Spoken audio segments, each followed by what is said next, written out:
Oke, mashinam jentiri.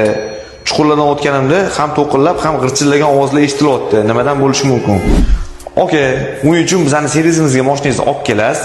Bizni ko'tarib, ko'rib, diagnostika asosida sizga nima ketganligini aytib bera olamiz. Diagnostikamiz mutlaqo bepul. Hozir men sizga g'irchillayotgan ovozlar qayerdan chiqayotganligini ko'rsatib berishga harakat qilaman.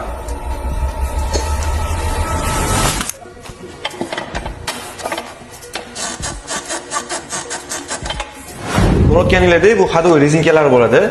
Qishki mavsumdan chiqqandan keyin hadovoy rezinkalari qurib, o'zining xususiyatini yo'qotib qo'ygan hisobiga mashinaga g'irchillab ovoz chiqib qoladi. Bunaqa rezinkalar orqa qismida ham bo'ladi. Buni ham oralari ochilib qo'ygan ekan. Orqa qismidagi rezinkalarni ham alishtirsa, g'irchillash ovozlari yo'qoladi, ham mashina yumshoq holatda bo'ladi. Bundan tashqari amaldagi qismlariga ham bitta ahamiyat berib qarab olish kerak. O'zi Gentra'ning polniy hadovoy qismi necha pulga tushadi? Nima deysizlar? Shuni hisoblab beraymi? Kommentariyada yozib qoldiringlar.